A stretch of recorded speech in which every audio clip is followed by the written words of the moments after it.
তো গাইস আজকে আমরা করবো বাটারফ্লাই হবে। তো আমি আগে হালকা করে আঁকাই রেখেছিলাম, এখন ওটাকে কলম দিয়ে গাঢ় করবো। তো এটা আমি করতেছি। আপনারা কিন্তু এই ভিডিওতে লাইক সাবস্ক্রাইব করবেন।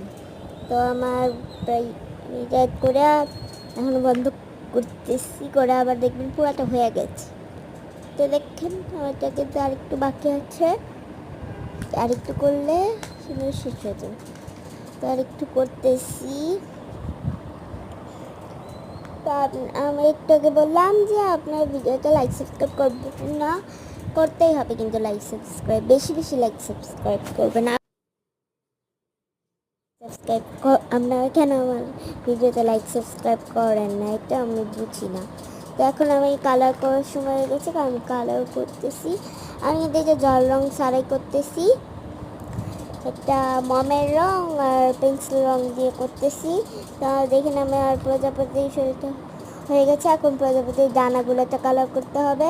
তো একটু সাদা সাদা আছে, তা আমি ওই সাদাটা পরে বন্ধ করে দিচ্ছি। এসে এটা কিন্তু অনেক সুন্দর প্রজাপতি হবে, আপনারা দেখলেই বুঝবেন সবাই লাস্টে কিছু। তো এখন আমি এখানে ডার্ক গ্রিনটা করে দিব, সরি ডার্ক ব্লুটা দিয়ে দিব প্রথম লেয়ারে। তারপরে আরেকটু হালকা আরেকটু নীল দিয়ে দিব, একটু গাঢ়র মতো কি।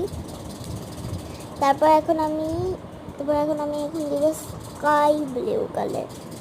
এই যে স্কাই ব্লু কালার দিয়েছি, আর দুই রকমের দিয়ে দিচ্ছি আমি। তো একভাবে বাকি তিনভাবেও করে দিব। তো এটা নিচের দিকে একটু কম করে দিতে হবে সবগুলোতে। তো এখানে মাত্র 3টা কালার আমি ইউজ করেছি এটাতে, এই নিচের এটাতে।